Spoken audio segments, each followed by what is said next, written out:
The good, the bad,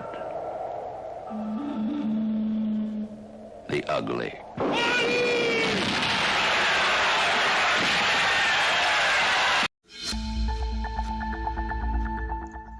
In this unprecedented podcast, I sit down with Product Finishing Magazine's chief editor, Scott Francis, as he joins me in positing the potentialities on the good, the bad, and the ugly trends that could change and influence our industry.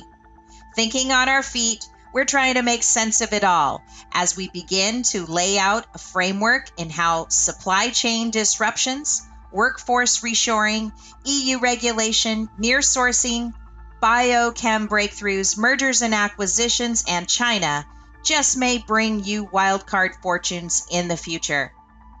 It's time to get your Colt action handy, light a cigarillo, and pour a scotch. It's all on the table today. Get ready to level up your powder coater game.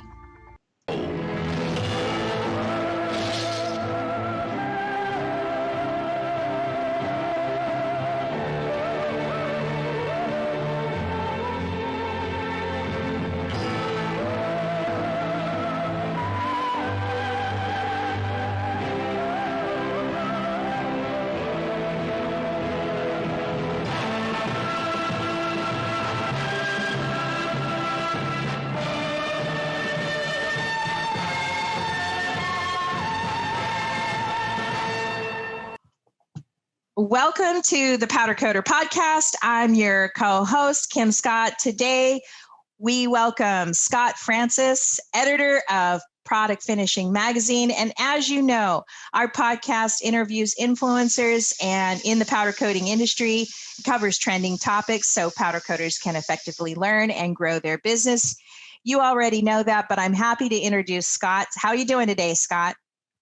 Great. Thanks for having me. I'm excited to be here, Kim. Yeah. And so you've been an editor. You're the new, I guess you've been there for about a little over a year now. You've been the editor of Product Finishing Magazine. Yep. But you've also been an editor of other topics and books and magazines. Why don't you tell us a little bit more about yourself, and then we'll kind of talk about more about Product Finishing Magazine and what it is. Sure.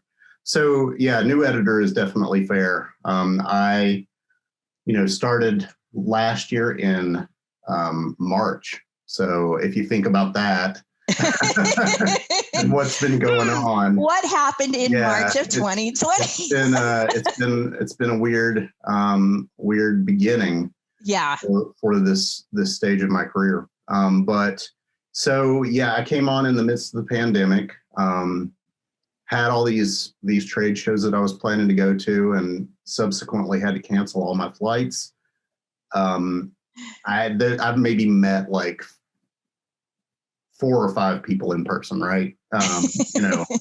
When you really get down to it, in the industry. Right. But, prior to this, I worked on Composites World, a sister publication to Products Finishing.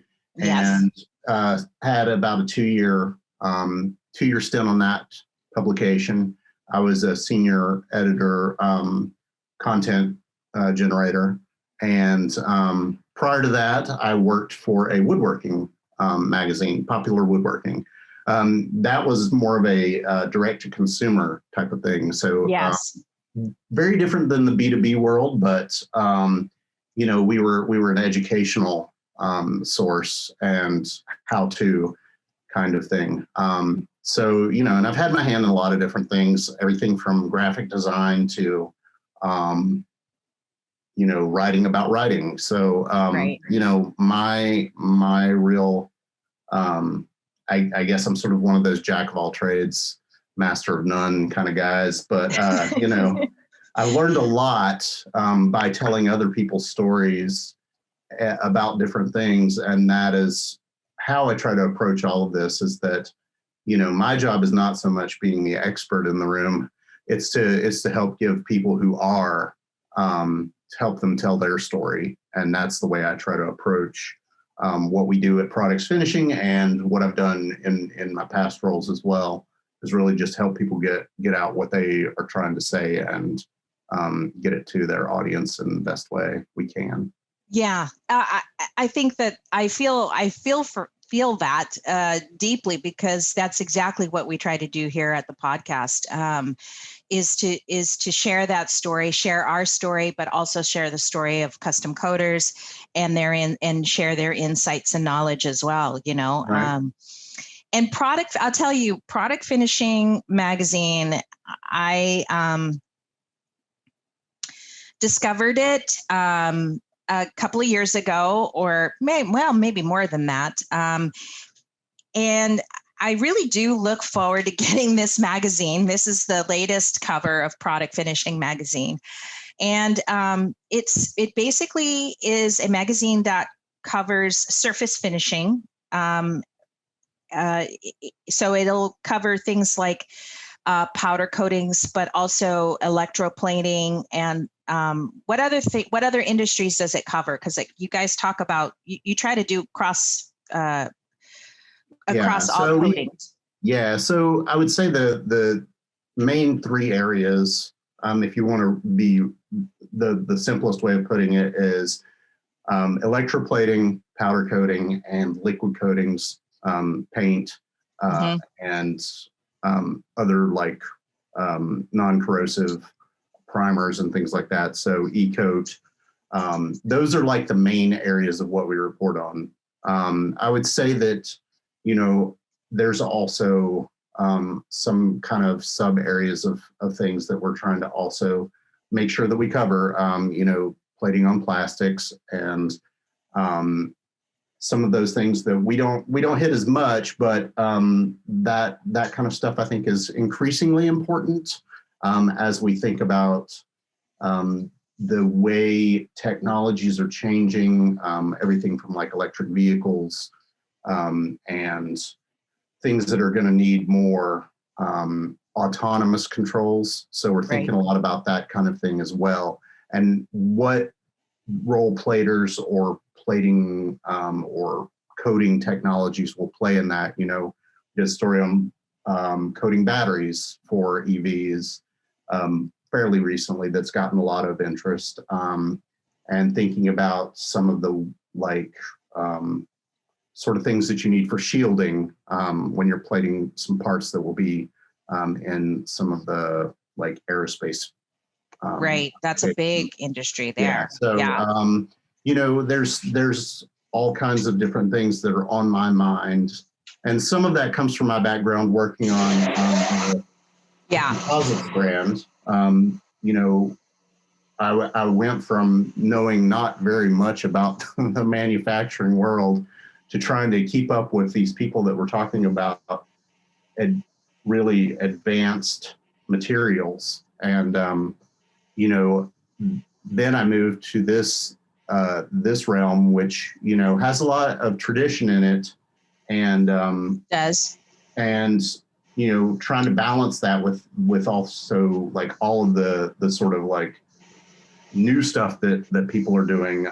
There's things that won't go away, but then there's also, trying to stay on top of what new things are out there, so that and where that balance is for industries that, there's certain people that are going to do it the way they've always done it, but there's other young, and then there's innovators and stuff that are like kind of coming up in those companies that are thinking about those things too. Right. So, yeah. And it's funny because I guess when I first started working in this industry, I really didn't think much was happening in it. I don't know. It's just like, here's your product, apply it, finish it, give it back to the customer kind of thing. Pretty straightforward and boring. But as I dug deeper, especially with the podcasts and stuff, I've realized it's like a lot of gyrations going on in manufacturing and coatings right now. I don't know if it's always been like that, or if it's just something that's new or recent. And I started noticing, and this is one of the reasons why we have you on the podcast today, because we're going to talk about some mega trends coming on. And if you want to go around that, some mega trends and stuff going on. And then some of the outcomes that custom coders like ourselves can actually, like you see all these things happening, or maybe you're reading about them in your magazine.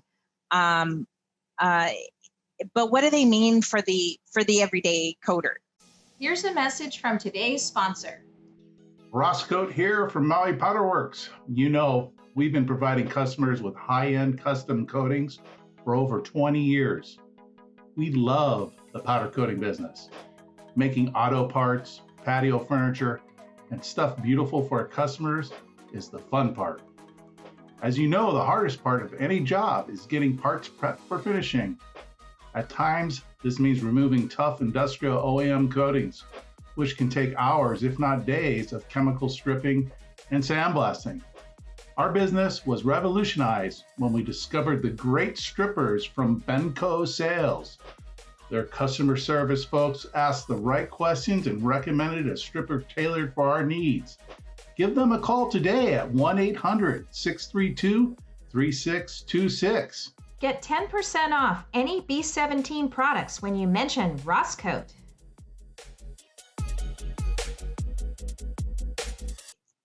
And I don't want to overwhelm everyone with this podcast because we can we may get a little theoretical. We may get a little talk about potentials. But I think covering this bigger picture is so vitally important to everyone. Like I said, it's just so important. And so I think it's great that just so happened that you were talking about the supply chain storm, because it has been the topic of a lot of conversations in the Facebook groups and in where coders hang out and stuff like that. Right. But we don't know what it means. We see suppliers making changes, sending us emails about price increases, or telling us that when we order, it may take longer to turn around. We don't know what it means. And we're trying to figure out, is it the business that's experiencing the disruption, or is it something that's greater supply chain, something that's out of their control? We don't know. And so we just hear what they're telling us. Some are just reassuring the market and telling them that it's a good, we got enough product, we can sell, we can help you. Others are doing, so we can see that there's changes all around us, but what did they mean? We don't really know. So I think that's, what we can talk about today. Obviously, you wrote about supply chain. And by the way, how does someone get Product Finishing Magazine?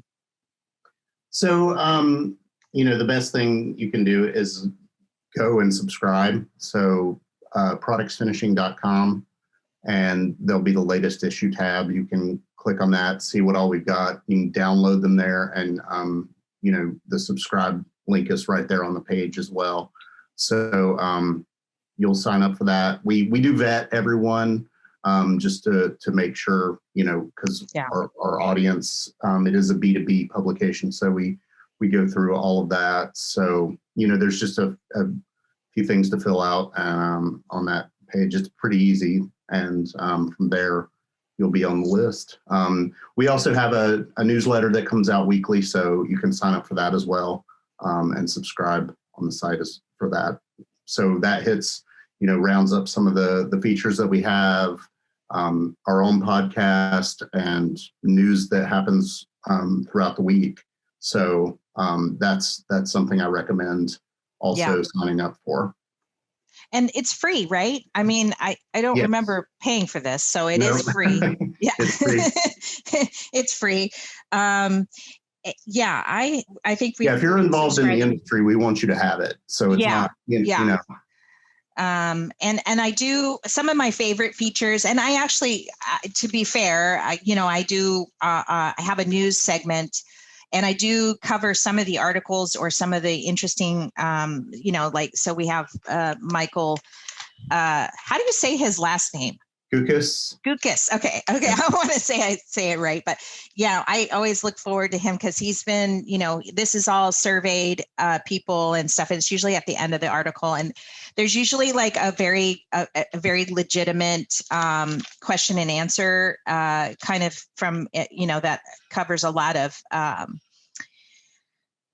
questions about powder coatings or problems in the, problems with coatings and stuff like that. And it's usually like somebody from Tiger Drylac or somebody, like that's vital to our industry that we don't get access to on an everyday basis. Right. And they're answering, the expert is answering the question kind of thing. So, so let's talk about your article briefly, and then we can get into some of the bigger mega trends. And I'm going to, because you kind of touch base on it a little bit. And also, I'm glad that you also covered the workforce problem, because we did cover that in an earlier episode. I think Powder Coated Tough had an educational one that we covered. And it's an aging thing. It's an age thing. And it's a trade gap thing because we've lost workforce people, and how we're going to find our way back from that. So I'll have to follow up on that one with you at some later point. But I think it's interesting that you're kind of talking about it the same way that I kind of think about these things. There's so much going on right now, and it's so interconnected that I think, and I think that's the point that you're making as well. Mm-hmm. When you start thinking about all of what's going on and what it really all kind of means for the industry. I mean, we start talking about the fallout of what has happened with COVID, and we start thinking about the problem of the supply chain. And there's so many factors that go into this. And these are not my insights. These are insights that I've gained from talking to others. But one of the things that contributes to that is the workforce problem, right? So we're seeing everything from the shipping disruptions caused by just the pandemic, and then the winter storm in Texas. I would say that probably even the hackers and the fuel pipeline disruption has played a role in that. We had the ship that was stuck sideways in the Suez Canal. I mean, it's been kind of just this, you would almost think it's like a SNL skit or something of all of the things that are just happening. Factory explosions in China. I mean, it's seriously been just one thing after another that I think has contributed to this. And you compound workforce interruptions due to either just people being sick, the precautions that companies have had to take, and then people that do get like some sort of relief package out of it, like relief deal, and then they just sort of bail on work. Right. That is one thing that we hear from people is like, the fact that, certain demographics, if they do get money, they might not show up. Right. And that's unfortunate, but that is part of what we are up against too. And when you really think about it, all of those things are connected in a way. And I think you pointing out like talking about Michael Gukas and the economics folks. I mean, they are so famous for this of taking something that has such a human element and boiling it down just to like the numbers of what's going on.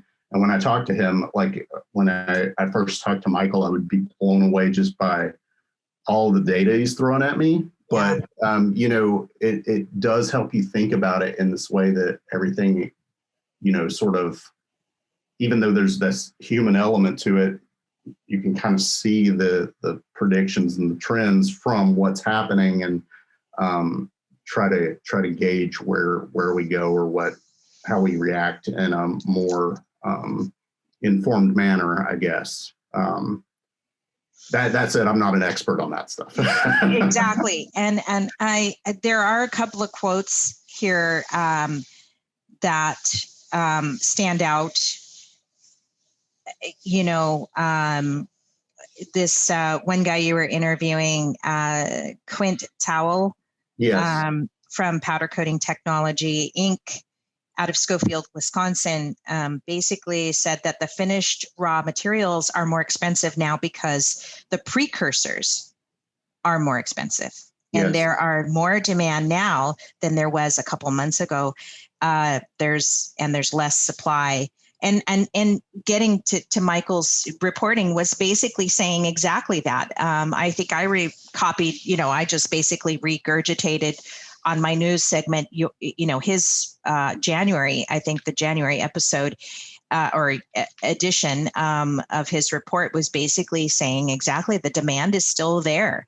It didn't slow down. And yet there's the back end of our businesses, or this hum of the essence of business, which is really chemical suppliers and raw material suppliers, is really. Well, I think I want to give a huge shout out to Quint. I talked to Quint. He kind of came to me with some of this stuff as I was hearing other rumblings about it, and some of the things that he pointed out to me really helped me put together this article. So his insight was instrumental in the way I was thinking about this. So I want to really kind of point to that quote that you mentioned from Powder Technology. And one of the things that he and I talked through with this raw materials issue, the main, like, the bigger catalysts are TGIC, the curing agent for powder coating, epoxy resins, and when we get on the liquid coatings, it's titanium dioxide. So there's, paints that require that have been in short supply, particularly white paints that we've seen that problem. So, basically what I've been able to glean is that these things are being sucked up at their source, right? Some of this stuff is only produced in China or in Asia. Yeah. And when you look at the rebound that they've had in their market, and this is one of the things that Gukas talks about is the V-shaped recovery that's going on there. Yeah. All that stuff, there's just nothing left for everyone else. And then you get into suppliers pushing the alternatives and regulations. Yeah, EU. and that stuff is there. So we have a article coming out in our June issue on you were talking about the Ask the Experts columns that we have in there. We have one discussing the differences between the TGIC and the non-TGIC. Yeah. And that I think will be really helpful for people if they're trying to make choices with some of that and how may be best to use it if they're not used to using some of those things and they're being forced to. I want to start covering these major trends. And the first one that I want to talk about is mergers and acquisitions and this buying spree. That was the first one that actually, when I started reading your magazine and Coatings World magazine and stuff like that, I realized it's like every week they were coming out with another Axel Nobel buys this, Axalta buys that. And I'm like, what is going on here? Every week it's a spending spree. First of all, where are they getting this money? But, I'm sure they're big business. It's getting more money. And why are they buying up Southeast China, Southeast Asia? Why are they buying in Europe? Why are they buying all these places, and factories and stuff? Do you want to comment on that? I think that's a little bit more than I'm able to really.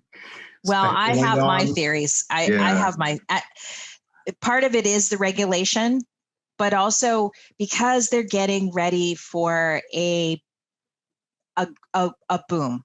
And part of it is this circular economy, which is kind of a new thing. You want to call it the global reset. It's part of this new model that we're heading to in the global thing. And it's kind of interesting because you're wondering why they're soaking up all these factories and all these technologies, but it's because they realize that there is going to be a new boom, and they're trying to get as much resources as they can under their belts, because it is the rise of larger companies or mega companies. And I'm going to leave that one there for now, because that is really so high level. But I just want to kind of put it up there on the pedestal just to kind of say, okay, pay attention to what these larger companies are doing, because it's always something that heads up something that's coming down the line, right? And I think it's the anticipation of what's called a circular economy, and also what's called near sourcing, which is like a whole nother, it could be another topic there. But getting back to the global shortage, obviously we talked about the shipping has gone up, the Suez Canal thing. These are all stuff you hear on the TV or in the news or whatever. That's leading to immediate price increases, correct? Right. Yeah. So, yeah, I mean, I think my understanding of it is that nobody really fully knows what's going on or what's happening next, and that we're all kind of reacting, and trying to navigate it. And I feel like that the ways that people are reacting are also in a way contributing to some of that too, because you have people protecting their core customers, and that sort of thing happens, and you understand that, but you just kind of have this perpetuating kind of thing where you have certain people who can get some of what they need easier than others in the entire market. Yeah, and I call it the material world, because I think of Madonna. I love Madonna in the 80s, so obviously I'm from the 80s, but her song, It's a Material World, and literally it is a material world. And this undercurrent of materials and supply chain materials that come to through the supply chain, through suppliers, chemical companies and stuff like that. One in particular, you mentioned a couple, but one of them is called butyl acetate. This is something that was part of a force majeure in one of these chemical companies. And a force majeure is just basically where they couldn't bring to contract the amount that they contracted for. And so basically the two companies, or the two contractors, basically said, okay, we give up. We're not going to hold you to it, but we're not going to produce the product either. And there were a lot of those. And those are things that never, ever, ever should happen, but have happened because of COVID-19 or because of the pandemic, whatever. And it's this undercurrent that's being disrupted. So when you have this undercurrent being disruptive, then it kind of surfaces to the top, and how it's affecting. And I think the Brexit thing is also another one that I found fascinating, because the free trade agreement thing through EU was, the people that are in manufacturing believe that they're maintaining supply levels of raw materials is going to get harder for them, that the cost and the the pricing for raw materials is going to go up. And then the tariffs, because now they're separated from the EU, now they've got to deal with more tariffs and more costs overhead for the EU people, or the Brexit people, or the UK people. So there's that level too. And so everybody's experiencing like a little bit of problems everywhere. And I to be honest with you, I think North America is probably the least disrupted. I think there's a lot more going on in the EU. There's certainly a lot going on in China.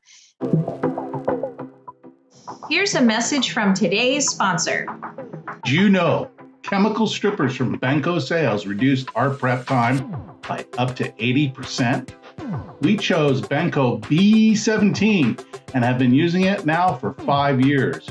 We were surprised at how effortless it removed finishes from literally anything we put into it. Removal takes minutes, not hours. Several suppliers over the years have told us they have something as good as B17, but don't believe it.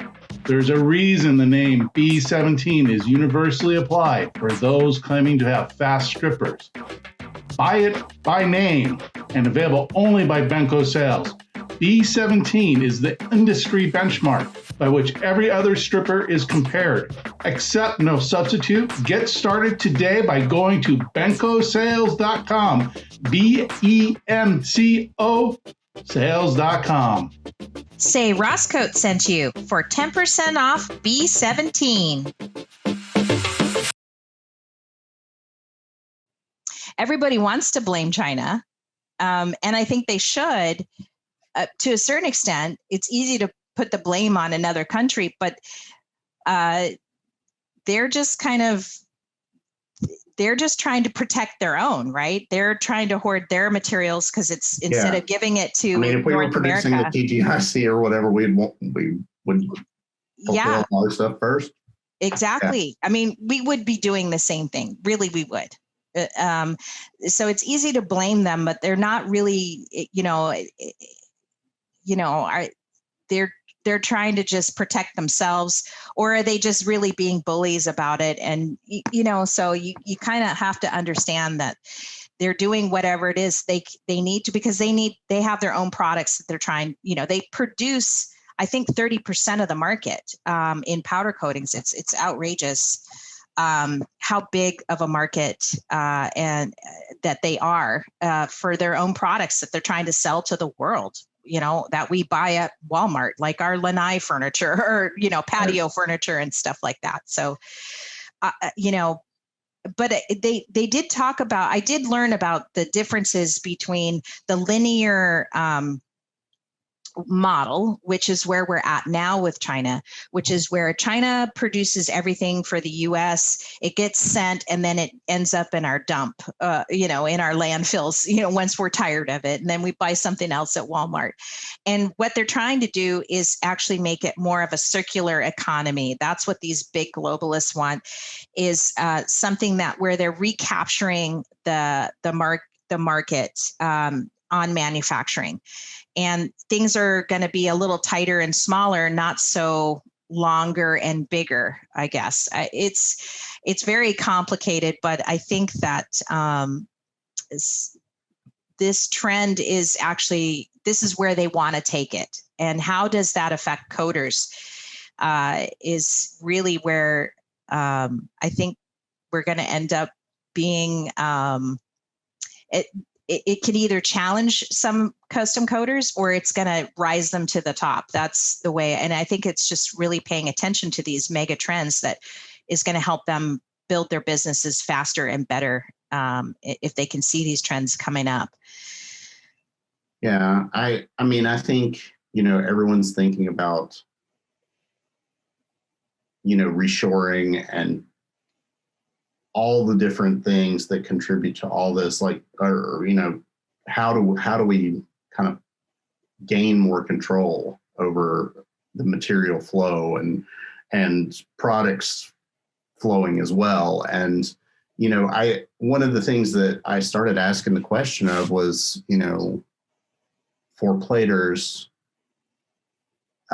what that really means, because, you're not shipping, for coders, you're not necessarily shipping your products somewhere to get them coated. So it on the surface, it didn't really seem like there was, in the early days when I was first asking that question, it didn't really seem like there was a reshoring problem for coaters and finishers, right? Mm-hmm. For manufacturers, sure, but a lot of people are, when you make stuff here, you're going to send it somewhere here to get it coated. But I think that there is more to thinking about all of this now. I think we're in the midst of it, like just the past few months of seeing and realizing all of the pain points.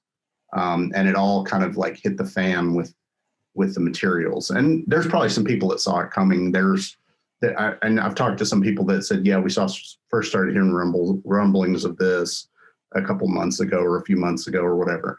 But I think people are living it now. And what it's really going to mean in the end for the way people do things. One of the interesting things that I started thinking about was a company that I talked to in RossKote. They are a powder recycler for powder coating based out of Michigan. And, a month ago, something like that, they got some funding from the state of Michigan and to really accelerate the work that they're doing. And, I was talking to those guys and they're like, we throw away powder coating like crazy. It's supposed to be reclaimable and all of that stuff. You reclaim it, reuse it, but you have to, change the way you're working to do that.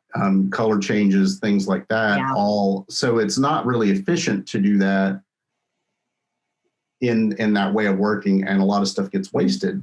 I think what they quoted me was like 2 billion pounds of that stuff is sent to the landfill. And they're like, yeah, we are working with people to, recycle that material, whether they sell it to another end user of the powder coating, or they're working with a company, that's like going to use those colors. That's a whole, they do a couple of different ways, I think. But it was just interesting to start thinking about, like, aside from the environmentally friendly gains we get from that material for it, because it's not got the VOCs and things like that, but we're still wasting material that could be used. Yeah. So I think, it really comes down to what is makes the most financial sense for a company when they're weighing those decisions. I mean, I don't think people are just throwing it away just willy-nilly because they know that they can use it, but they have to make it a choice, right? And that choice is typically driven by their bottom line. And but I think that you're right. I think the ways that people are considering materials as an investment or as a resource are going to continue to evolve and change. And, that means changes in our processes, changes in the way we do it. And I think eventually that's going to get into efficiencies. So you start thinking about that, and it brings in the whole Industry 4.0 thing, which I feel like, that is another issue that's at the forefront. You hear it bandied about a lot, but, when you really think about some of the things that could be streamlined, I think there are solutions out there that can help people, help coders. When I think too often it's thought of as the last step in the process, right? And, you build this thing, you make this product, you manufacture this thing, and then you send it to a coder. Instead of partnering with those people from the get-go. And I think that there's probably going to be some increasing attention to the ways that people work together using software or some smart solutions to try and facilitate that even more than it has been in the past. I think that you'll hear a lot of discussion about that. Yes, and I agree with you on and this is how it relates back to this massive shopping spree from, hi, can you go around? Oh, sure. Yeah, thanks. This, why are they buying all these tooling in factories in Europe and or people with, companies with patents and, all across Southeast Asia and Europe. And the bottom line is they are anticipating these advancements in the technology, like you're saying, and with the regulation that they're doing, that they're anticipating more demand from the end user with powder coatings, because in the end, I don't think they'll ever get rid of all liquid coatings, but they are making this transition into more powder coatings for the world, because more end users are going to demand these kinds of finishes. And this bodes well, and you can kind of see where this powder coatings on wood is coming from, right? This is the big thing that's being talked about, is if you can powder coat kitchen cabinets, then you're solving a huge market problem, right? A huge end user problem, and user problem. People that are surrounded by liquid coatings all day long. I mean, this is the reason why we got out of the business. My husband's basically become allergic to polyurethanes, liquid coatings. We used to use the Minwax brand.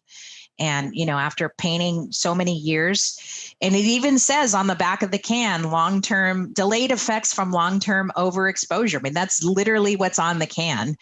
I'm paraphrasing, but that's basically, because it's bad for people. It's not just bad for the user who's sitting there smelling the cabinets, but it's bad for the guy that's actually painting those cabinets and stuff. You know what I mean? And so there, I guess in a sense that's it. It is more sustainable, but it's also more people friendly too, right? We can't have people getting sick and dying from their industries, right? That's not good. But I think in the end, this advancement, this retooling, this reshoring, these mergers and acquisitions are designed to kind of be a positive in the industry. And I know people don't always look at it that way. They look at my life's changing, or the global economy, the globalists are taking over and stuff like that. And I want to kind of tamp that down just a little bit, because, in the end, I think it'll be a good thing for the powder coatings industry, because if for those that are going to take advantage of these major headwinds, they can kind of see some gaps in the market that they could maybe go for or grow their business and stuff like that. So it's not all bad. Regulatory problems coming from EU, or regulatory demands coming from the EU are leading to advancements in biochemistry that in the end will help the industry. Do you agree with that? I do. I think I'm in a position where I hear a lot of grousing about regulations, and you understand where a lot of it comes from. Whether we're talking about coaters or for metal platers, there's stuff out there that makes it difficult for people to do their job the way that they've always done it. And there's people who their businesses are threatened by these things. So of course they're going to fight for what they've always known, or what their businesses are built on. That is one point of view that is perfectly understandable. There's also the point of view that there's always progress, and you always have to adapt to new changes that are going to gradually better the industry, society. And I'm the sort of person that believes that nobody's just absolute. Most people aren't absolutely bonkers, right? They usually have a good reason for what they believe and what they're saying, and that there's a middle ground to be had. You have to find the right balance between these things to try and find the true path. I feel like, things become polarized because of politics, and things get out of whack, and you have people like throwing around things that aren't necessarily proven. And, you hear people say, well, we've got to trust the science. And I think that is really where things get back to. You have to kind of separate yourself from these gut reactions, these knee-jerk reactions to this kind of stuff, and do the hard work, be a little willing to compromise and understand where these things are coming from. And that's ultimately, I think, where people can meet again and drive things forward. And that's hard to do.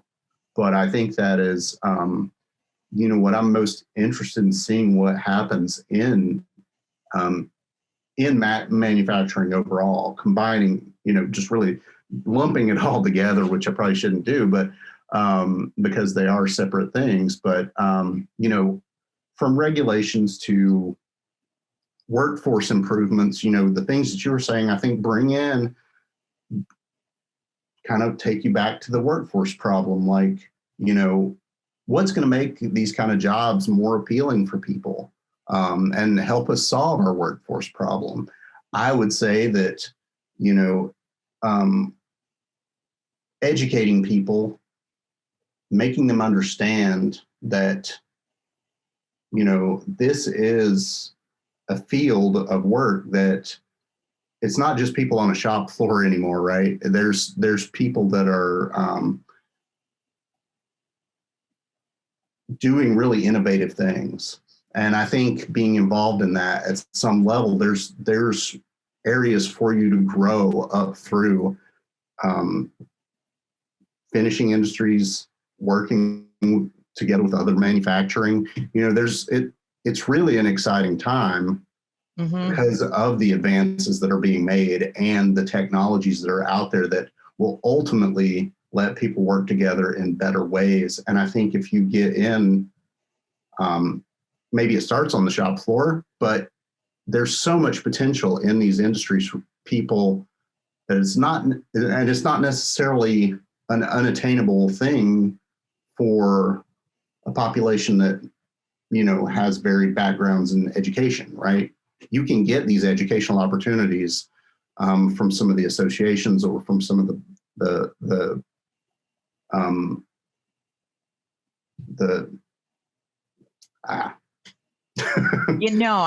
Yes, I know what you're saying. And we did address that a few weeks ago in what could come about. And I think everybody seems to, in terms of education though, I don't think anybody's really quite made the crossover like you're talking. I mean, from what I can see from my point, is that, PCI is doing PCI, and Sherwin-Williams has got people over at their factory, and but tries to sell them product, and everybody's kind of doing their own thing still, and there isn't cross collaboration that I'm seeing for the benefit of education. Hey guys, we never thought the Powder Coder podcast would take off as well as it has. The level of engagement and bringing custom coders together has been wonderful and worth every late night edit and weekend recording. Whether it's product features, smart business strategies, or custom coder interviews, we are encouraged to continue to bring great content. That's why we're going to show you how you can help us just a little bit more by sponsoring the show for as little as $1, $5, or $10 per month. Just go to RossKote.com page and look for the Become a Patreon button in the upper right-hand corner of the page. Once you're there, you can scroll to learn more about our goals and mission grow our community by bringing you new episodes and news each week. With every sponsor level, you get something for yourself, too, to guarantee your success as a powder coater. We are so thankful for you and enjoying the content we bring you each week, and hope you show your support by becoming a sponsor. And level up your powder coater game.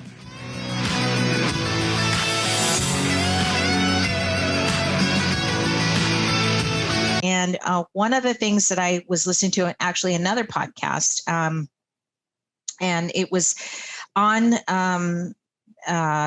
global supply chain and stuff, is what they call the Amazon effect, where Amazon, I think, has really taken the lead on this. Is when you order something from Amazon, it's like you're buying the product, but it's whoever is the closest to the source is what you're buying from, right?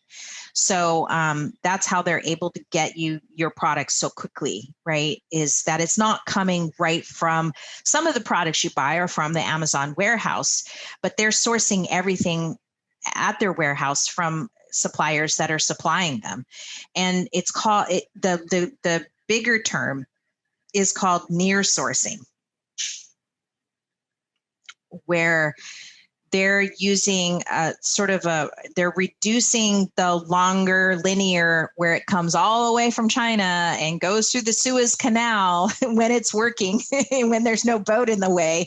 And then it makes its way eventually to the East Coast of North America. And then it gets distributed to Walmart's distribution or Safeway's distribution center, whatever, I mean, that's this new global way of thinking is how Amazon is really doing. And that's all the near sourcing is. I guess there's a formal understanding of it. And that is, it's a term to describe a business placing some of its operations close to where its end products are sold. Right.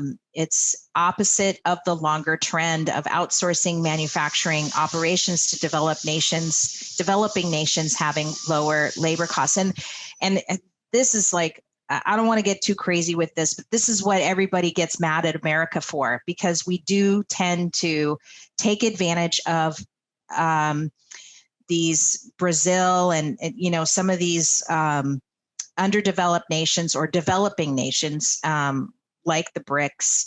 We've basically, we raid them for their materials and manufacturing, and then when our dollar crashes, they suffer.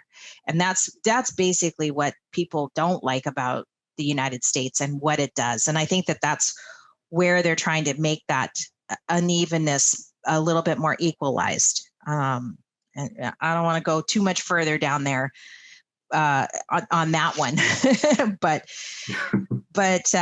yeah. And I think there's one wild card out there, and that for me is commodities pricing, right? And this is really where, because the commodity pricing on metal and aluminum, steel, and copper are just kind of getting higher. And we do need metal to powder coat. So have you heard anything, or have you thought of that one at all? Because it's kind of a newer thing that's happened now. I mean, yes, I've heard some of the folks that we talk about the rising metal prices. Yes. So, I mean, I would say that, and I don't think that's necessarily just the platers or just coaters. I think platers too are, obviously they're watching metal prices. And it was one of the things that when we were asking folks about what kind of supply chains problems they were experiencing, that was one of the things that they did talk about. So, yeah, I don't have any insights that I can share on that, but yes, people are noticing that that's going up. Yeah, because if it gets, it could slow productivity, and infrastructure build out. I mean, those are some of the things that have been coming up in the news for America, is trying to, improve our infrastructure, put money into that. But then if we have these high commodity prices in metals, how much will that slow it down too? So it's sort of a counter trend to this, these other trends. And I think there's good and bad in all these trends that we've talked about, and where powder coatings will end up being. Again, I'm still on the positive side. I think there's a lot more ups than downs. But in sort of the shorter term, I see this, front of the line, I guess Prismatic had some supply disruption lately, where they introduced this front of the line pass, which I found very fascinating, because I'm wondering how many people did buy the jump the line pass for $75. And I'm wondering now what some of these other suppliers are thinking, going, maybe we could initiate something like that. It kind of worries me as a custom coder buying from them or from anybody, if they if that's where that's going, to help, I guess, overcome their supply chain or compound and components to their powders. It's sort of a way to circumvent is to do a front of the line pass or do a priority purchase pass. And I don't know, that kind of scared me, because I'm thinking, you've got that now, and you're doing it just to satisfy a need that your customers have. But I'm wondering how long if that's ever going to go away. I mean, maybe that's here to stay, and maybe they're all thinking the same thing right about now. Yeah, I don't have any insight on that. I mean, I do know that as I talk to some folks, I think all the different kind of suppliers were having different ways that they tried to assure their customers that they could get them what they needed, right? Yeah. I mean, that's what you want to do. You want to assure your customer that you're going to take care of them. And, who knows how the deals that are made during this odd time will shape the way business is done. I don't know. Right. I know it's all up. It's like we're just shaking a bucket of, like, just where are they all going to land, rune stones or whatever, we're just going to shake it and throw it out and see what sticks. You have to think, like, people are in the middle of whatever they're dealing with. Like, you're, as a supplier, you're in the middle between trying to get these raw materials and trying to deal with maybe OEMs that aren't gonna be able to sell that, raise their price because of some reason. I mean, it's just a tricky spot to be in.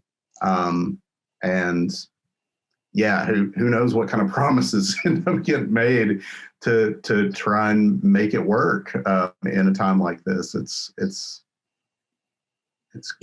I mean, because in the end, I think big industry will come first. If it ends up being too much of a supply chain disruption, or if the pendulum swings too much, for the demand of powder, and it's still, because that's basically could get worse, right? And if it does, then, those big industry will come in and they're going to buy it up first. There's even been, I've heard of some coders actually just buying ahead of time, almost like from a hoarding point of view. Like if they've got certain contracts that, they're of parts that they have to put out, they are going ahead and buying ahead of time. Are they hoarding, or are they taking that kind of prepper point of view? Are they wrong in that? I don't know, but it could actually end up making things worse, I guess, if they're overbuying or pre-purchasing. And maybe the front of the line pass could be a good thing to kind of slow that down or tamper that down. I don't know.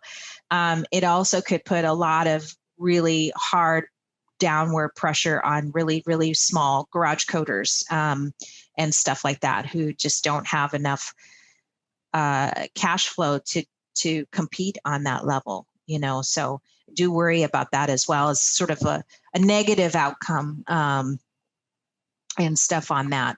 But yeah, it's been, these are interesting times, Scott. These are interesting times. And I look forward to having you come back on the show more and more regularly and talking of and keeping us posted and up to date and talking about these trends and how they're progressing. Because I think we're right at the beginning. I'd be happy to come back. I've enjoyed the conversation, and it's given me stuff to think about as well. Like I said, I'm still learning this industry, and looking around and thinking about a lot of the same kind of things. So it's on one hand, I guess, not having experience in it, coming into it that the way that I did has been tricky, but it also, you draw on your other knowledge and things that you've seen, and sometimes you gain insights that way and think of things in a different way. So I don't know. I'm soaking it all in, I guess, and trying to just learn what I can. Yeah, I think for me, like my dad was in broadcasting and spent most of his life in radio and TV. And I'll never forget, and maybe that's where I get some of my wackadoodle stuff or my deep thinking stuff from, is he always told me to read between the lines, and, he would get, if you know anything about broadcasting and stuff, you'll get, there's the wire, right? Which is these printers that would just run off and, people would just be typing in their report from AP or from, New York Times and stuff like that. And they're just writing these reports. I'd get excited as a kid because, all of a sudden this printer would be, typing the report or whatever. And, then they'd tear it off and then read through it and cut and paste what they were going to talk about on the show.